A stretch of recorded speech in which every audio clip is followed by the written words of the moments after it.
Hello guys, this is Shubham.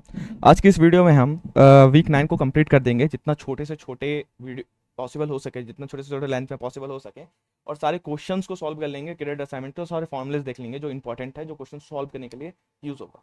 ठीक है, so let get started. सो सबसे पहला जो टॉपिक हमारे पास आता है वो आता है परसेप्ट्रॉन का। तो व्हाट इज परसेप्ट्रॉन? परसेप्ट्रॉन हमारे पास एक एल्गोरिथम है। ठीक है, हमारे पास क्या है कि एक एल्गोरिथम है which is use to classify whether the data point is a spam or not. मान लो मैंने आपको एक ईमेल दिया। ठीक है, अब इस ईमेल को पता करना है आपको कि एक स्पैम है कि नहीं है। इसके लिए आप क्या इस चीज़ का इस्तेमाल करोगे? परसेप्ट्रॉन का। ओके, परसेप्ट्रॉन का जो अपडेट रूल फॉर्मूला होता है, मतलब वेट वेक्टर को अपडेट करने के लिए, वो होता है W t+1 is equal to W0 plus का XI YI। ये सबसे ज़्यादा इंपॉर्टेंट फॉर्मूला है। ठीक है, आपको क्या होगा कि क्वेश्चन में दे दिया जाएगा कि आपका पुराना वेट वेक्टर कुछ है, और आपको नया वेट वेक्टर आइडेंटिफाई करना है, जिससे क्या हो कि आपका जो ये परसेप्ट्रॉन है वो अच्छे से क्लासीफाई कर सके कि ये क्लास कौन सी है। नहीं समझ आया? मैं थोड़ा थोड़ा करके समझाने की कोशिश करता हूँ कि क्या मैंने मैंने अभी बोला क्या है। मान लो कि आपके पास तीन डेटा पॉइंट्स हैं। ठीक है, इधर, और दो डेटा पॉइंट्स इधर हैं। अगर आपको मैं बोलूँ एक डिसीजन बाउंड्री बनाओ, डिसीजन बाउंड्री यानी कि एक लाइन खींचो जो कि इन दोनों डेटा सेट को अलग अलग कर दे, क्योंकि ये रेड है ये ब्लू है। तो आपके पास काफ़ी सारे ऑप्शन है। पहला जो आपके पास ऑप्शन है वो है कि आप इस तरह से एक लाइन खींच दो। मान लो कि ये पेन मेरा एक लाइन है, तो मैंने अगर इस तरह से एक लाइन खींच दिया, तो इसके ये जितने भी हमारे पास हो जाएंगे, ये डेटा अलग पॉइंट हो जाएंगे, ये डेटा पॉइंट अलग हो जाएंगे। तो जो इसका वेट वेक्टर हो जाएगा, मतलब जो डब्ल्यू हो जाएगा, ये इस तरह से इसका परपेंडिकुलर हो जाएगा। ठीक है, अब मान लो कि अगर मैंने इस तरह से एक लाइन खींच दी, फिर भी हमारे पास ये जो लाइन है ये भी डेटा सेट को अलग कर रहा है, रेड वाले को इधर कर दे रहा है और ब्लू वाले को इस साइड कर दे रहा है। ठीक है, ओके। अब मान लो कि हमारे पास इनिशियल जो था डिसीजन बाउंड्री कुछ इस तरह से था, जो कि क्या कर रहा था, क्या ये कर रहा है डेटा सेट्स को अलग? नहीं कर रहा है ना। तो मान लो हमारे पास इन W0 कुछ इस तरह से था। मान लो डिसीजन बाउंड्री के परपेंडिकुलर हमारे पास वेट वेक्टर होता है, तो ये मेरे पास क्या है? वेट वेक्टर है। ये मेरे पास वेट वेक्टर है। ठीक है, तो इस वेट वेक्टर को हमें क्या करना पड़ेगा? अपडेट करना पड़ेगा। तो हमने अपडेट किया कुछ। मान लो W0 हमारे पास क्या है? ये हमारे पास क्या है? 1, -1, क्योंकि एक्स हमारे पास -1, 1, क्योंकि एक्स हमारे पास -1 है और वाई पॉजिटिव है, तो -1, 1 हमारे पास ये है। ठीक है, हमने इसको अपडेट W0 हमारे पास क्या है? 1, -1, तो हमने इसको अपडेट किया, और अपडेट करने के बाद हमारे पास ये W0 ऐसा हो गया। ठीक है, अब W1 जो हमारे पास है ऐसा हो चुका है। अब ये जो है डिसीजन बाउंड्री, मतलब decision boundary perpendicular to weight vector, तो ये क्या कर रहा है कि डेटा पॉइंट्स को अलग सेपरेट अच्छे से कर रहा है। तो इस चीज़ के लिए हमने इसका इस्तेमाल करते हैं। ठीक है, तो ये हमारे पास परसेप्ट्रॉन का ये रहा। तभी इसका क्वेश्चन सॉल्व करते हैं। एक चीज आती है हमारे पास, एक टॉपिक आता है कन्वर्जेंस। सो कन्वर्जेंस हमारे पास क्या होता है? तो कन्वर्जेंस हमारे पास ये होता है कि तब तक हम वेट वेक्टर को अपडेट करते रहते हैं। मान लो पहले हमारे पास वेट वेक्टर ये था। ठीक है, और इसके परपेंडिकुलर जो लाइन होगी वही इसी डिसीजन बाउंड्री कहेंगे। तो मान लो अभी ये डिसीजन बाउंड्री दोनों डेटा सेट को अलग नहीं कर पा रही है। ठीक है, फिर हमने अपडेट किया, कुछ इस तरह से हुआ, अभी भी नहीं कर पा रही, फिर अपडेट किया, कुछ इस तरह से हुआ, फिर ये इस तरह से हुआ। तो अब जाके ये हमारे पास जो वेट वेक्टर है डिसीजन बाउंड्री, वेट वेक्टर के परपेंडिकुलर जो भी डिसीजन बाउंड्री है वो डेटा सेट को अच्छे से सेपरेट कर पा रही है। तो कन्वर्जेंस हमारे पास कब आया? तीसरे बार में। पहले बार में नहीं आया, दूसरे बार में नहीं आया, तीसरे बार में कन्वर्जेंस आ गया। इसे कन्वर्जेंस कहते हैं कि जब तक हम डब्ल्यू को अपडेट करते रहेंगे, जब तक कि हमें एक परफेक्ट डिसीजन बाउंड्री नहीं मिल जाती। ठीक है, इस फॉर्मूले का चलो एक क्वेश्चन कर लेते हैं सॉल्व। मैं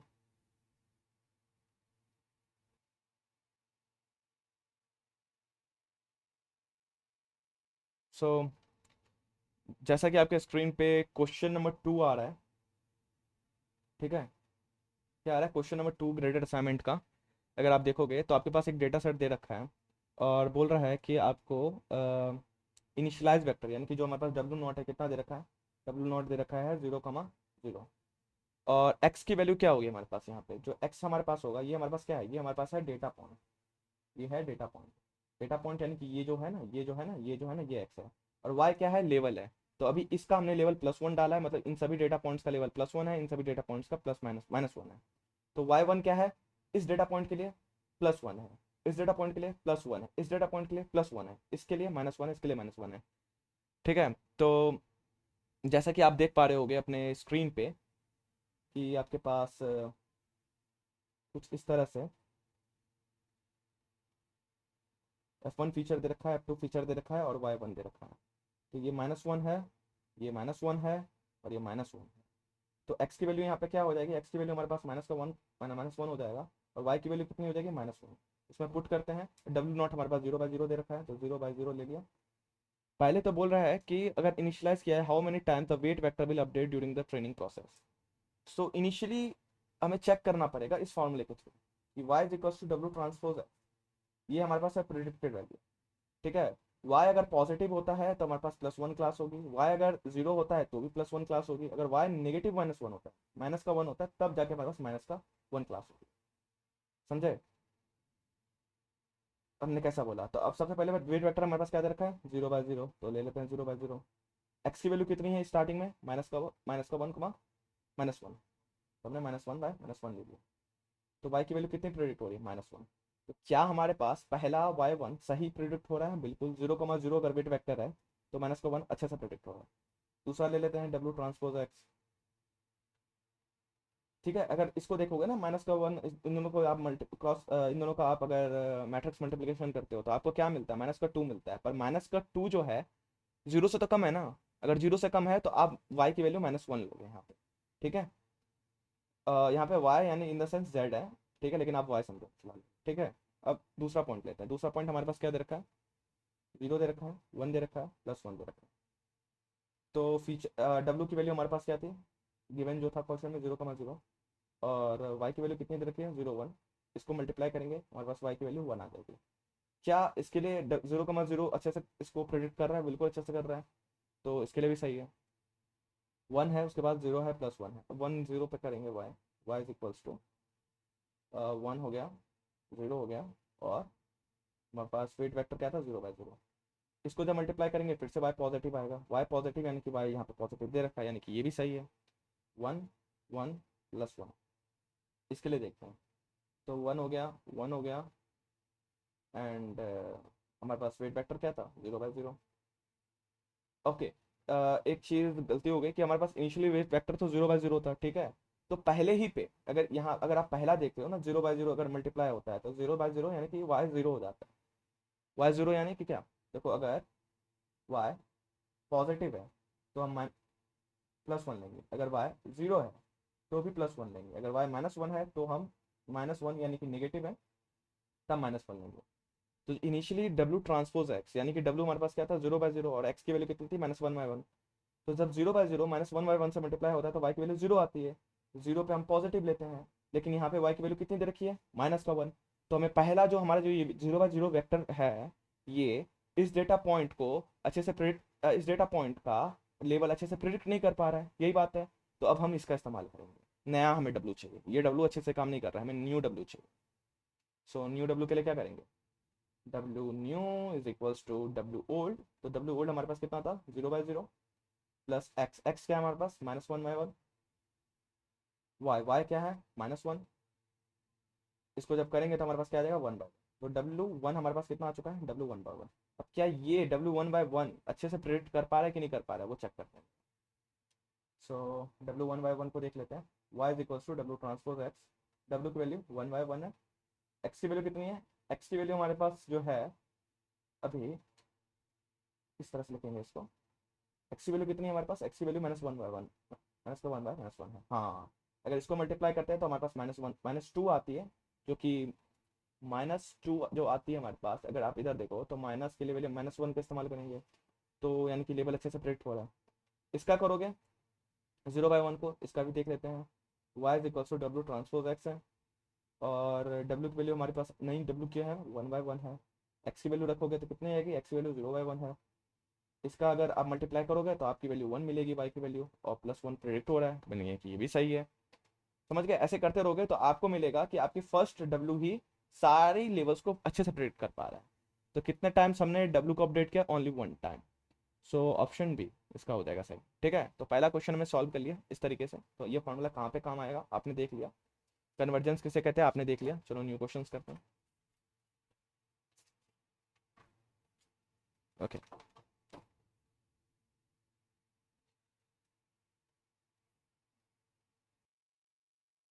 अब इधर देखो, ये जो आपको दिख रहा है इसमें हमारे पास क्या है, ये सारे के सारे रेड हैं और ये ब्लू है, ठीक है, ये सारे ब्लू हैं। तो क्या आप ऐसी कोई लाइन ड्रॉ कर सकते हो इसमें, एक लाइन जो कि इन दोनों डेटा पॉइंट्स को सेपरेट कर सके? नहीं कर सकते ना।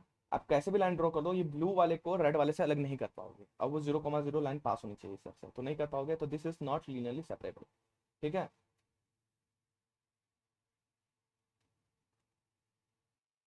ठीक है। अब एक नया फॉर्मूले के और बढ़ते हैं। हमारे पास जो है एक फॉर्मूला होता है, M is equals to R square by L square by R square, sorry R square by margin का स्क्वायर। ठीक है। अब ये मार्जिन क्या बला है, तो पहले एम की मतलब समझ लेते हैं। ये हमारे पास maximum number of error can make, error in the sense कि कितने टाइम्स हम डब्ल्यू को चेंज करेंगे। ठीक है। सो आर स्क्वायर बाय, ये जो हमारे पास है इसको मैं भूल गया हूँ क्या कहते हैं इसको, गामा, गामा तो नहीं कहते हैं, कुछ और कहते थे, लेकिन फिलहाल मैं गामा बोल रहा हूँ। ठीक है। तो R square by gamma square. So gamma हमारे पास जो है, ये हमारे पास, इसको हम क्या कहते हैं, इसको हम कहते हैं margin. This is called margin. Margin यानी कि क्या, आप मार्जिन समझ लो, क्वेश्चन में आपको मार्जिन दिया जाएगा। वैसे मार्जिन अगर आप थ्योरी देखोगे तो अच्छे से समझ आएगा। ठीक है। तो मार्जिन है, आर स्क्वायर हमारे पास क्या है, maximum distance of a data point from origin. ठीक है। जो भी मैक्सिमम डिस्टेंस होगा कोई भी डेटा पॉइंट का ओरिजिन से, उसको हम आर स्क्वायर बोलते हैं। ठीक है। इस पर ज़्यादा नहीं जाते हैं, इसका कॉन्स्टेंट सॉल्व करेंगे हम। और एक और फॉर्मूला हमारे पास है, W L/1, यानी कि एक न्यू अपडेटेड नॉर्म, नॉर्म यानी कि इसका length is less than equals to R square L by R square. L यहाँ पे हमारे पास क्या है, एल हमारे पास है कि इससे प्रीवियस वाला जो भी डब्ल्यू था उसकी value less than equals to L square by R square. इसका मतलब है कि जो आपका जो अपडेटेड डब्ल्यू होगा, मतलब आपने कुछ एरर बनाया, मतलब आपका जो वेट वेक्टर था वो अच्छे से प्रिडिक्ट नहीं कर पा रहा था क्लासेस, तो आपने उसको अपडेट किया। तो जो अपडेटेड डब्ल्यू होगा उसकी कैपेबिलिटी है कि वो, ऐसा नहीं हो सकता इन्फानाइट हो जाएगा या 10 लाख 12 लाख हो जाएगा, वो मैक्सिमम, वो जो उसका जो भी डिस्टेंस होगा maximum L into R square से कम रहेगा और एल इंटू आर स्क्वायर से ज़्यादा रहेगा। यहाँ पे देखो एल पे स्क्वायर नहीं है, यहाँ पे एल पे स्क्वायर है। इसको समझते हैं क्वेश्चंस के थ्रू। ठीक है। इसको डिटेल जाना है तो अब सर ने थ्योरी में अच्छे से समझा रखा है, आप वहाँ से सीख सकते हो, पर अभी फिलहाल हम क्वेश्चन पे फोकस करेंगे। सो इसका जो क्वेश्चन है, क्वेश्चन नंबर 1 है, so assume a perceptron algorithm is applied on a data set in which maximum of the length of data point is 4। so maximum length of data point, यहाँ पे length जो दे रखा है ना, maximum length of the data point, यानी कि maximum distance of a data point is 4, यानी कि आर की वैल्यू कितनी दे रखी है यहाँ पे, आर की वैल्यू 4 दे रखी है। ठीक है। और उसके बाद क्या दे रखा है, the value of margin of the optimal separator is 1। Gamma की वैल्यू कितनी दे रखी है, 1 दे रखी है। ठीक है। If the algorithm has made 10 mistake at the some point of the execution, 10 mistakes बना रखा है। ठीक है। तो यहाँ पे जो हमारे पास छोटा जो एल है उसकी वैल्यू कितनी दे रखी है, 10 दे रखी है। Which of the following is valid square length vector, यानी कि इसकी वैल्यू पूछ रहा है on 11th iteration. So L की वैल्यू हमारे पास 11 है। ठीक है। एल की वैल्यू यहाँ पे 11 है। ठीक है। सो एल प्लस 1, यानी कि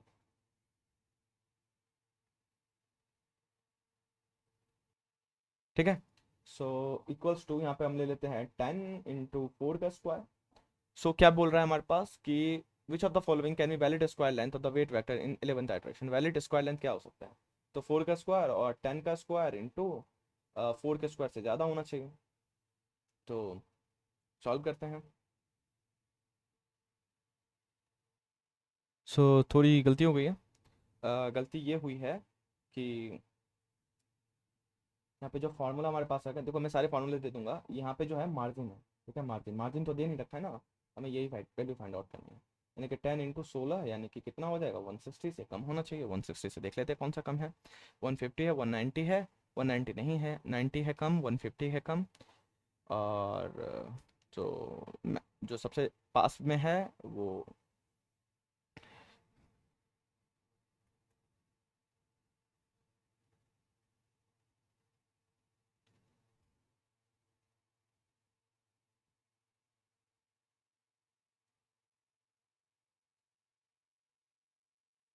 जो सबसे पास में है वो 150 है, तो हम 150 ले लेते हैं। मतलब 160 है ना, अब ऑप्शंस में देखोगे तो 150 सबसे पास है 160 के, तो हमने 150 ले लिया।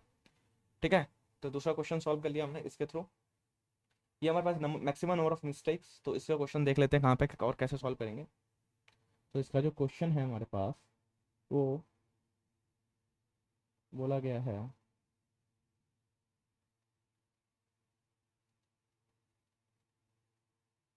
क्वेश्चन नंबर 6 देखोगे तो given a data point with R दे रखा है, मार्जिन दे रखा है, maximum number of mistake that percent algorithm can make on data. तो आप वैल्यू जैसे पुट करोगे, आर की वैल्यू 4 करोगे, मार्जिन की वैल्यू 2 करोगे, तो आपका जो आंसर आएगा वो आएगा बी यानी कि 4। सो आपने ये क्वेश्चन भी सॉल्व कर लिया। ठीक है, उसके बाद जो क्वेश्चंस हैं और क्वेश्चन सॉल्व करते हैं। अगर आप क्वेश्चन नंबर 4 देखते हो तो consider the 10 data point and shown in the following image. अगर आप 10 डेटा पॉइंट्स को देखते हो और जो आपके पास एक मिनट, हाँ, सो मैं इसको बना देता हूँ कॉपी पे। तो क्वेश्चन नंबर 4 जो हमारे पास है, आपके पास क्या दे रखा है, एक वेट वेक्टर दे रखा है इस तरह से। ठीक है, और यहाँ पे x2 दे रखा है और यहाँ पे x1 दे रखा है। तो मैंने आपको बता रखा था कि जो वेट वेक्टर होता है उसके परपेंडिकुलर हमारे पास क्या होता है, डिसीजन बाउंड। तो इसका परपेंडिकुलर कौन सा हो जाएगा, ये हो जाएगा। ठीक है, तो this is called decision bound. अब यही हमारा सेपरेट करेगा। ठीक है, और इसके जो वेट वेक्टर के वेट वेक्टर के डायरेक्शन को हम +1 कहते हैं और वेट वेक्टर के अपोजिट को -1 कहते हैं। तो x1 की वैल्यू कितनी हो जाएगी, x1 जो डेटा पॉइंट है उसको कौन सी क्लास में डाला जाएगा, तो उसको -1 की क्लास में डालेगा। x2 को कौन सी क्लास में डाला जाएगा, +1 की क्लास में डाला जाएगा। सो इसका जो आंसर है वो आप मैच करोगे तो आंसर आ जाएगा। ठीक है, और अगर आप वेट वेक्टर को, यानी कि इस वेट वेक्टर की वैल्यू कितनी है हमारे पास, अभी हम मान लो कि दिस इज 1,0। अगर आप माइनस का 1, -1 से अगर मल्टीप्लाई कर देते हो तो वेट वेक्टर इस डायरेक्शन से हट के इस डायरेक्शन पहुंच जाएगा, यानी कि ये +1 हो जाएगा और इसके अपोजिट -1 हो जाएगा। तो इसके नीचे वाला क्वेश्चन भी सॉल्व हो जाएगा आपसे। ठीक है, ये क्वेश्चन भी सॉल्व हो गया। ओके, अब जो क्वेश्चन हमारे पास है, which of the line blue is the following image में represent the decision boundary of the logistic regression. तो क्वेश्चन नंबर 8 जो लॉजिस्टिक रिग्रेशन से है वो हम आगे की वीडियो में करेंगे। So thank for watching. हमने आज परसेप्ट्रॉन को डिस्कस कर लिया है, मैक्सिमम नंबर ऑफ मिस्टेक्स और उसके वेट वेक्टर को, वेट वेक्टर की बाउंड्री डिस्कशन कर लिया है। अभी हमारे पास एक दो चीज़ बता देता हूँ आपको थ्योरी के लिए। जो हमारे पास ग्रेडियंट डिसेंट होता है, डिसेंट मतलब क्या होता है, this is for finding the minimum value. And gradient ascent जो हमारे पास होता है, ascent, this is finding for maximum value. मैं आपको नोट्स प्रोवाइड कर दूंगा in the link description box. ठीक है, thank you for watching the video.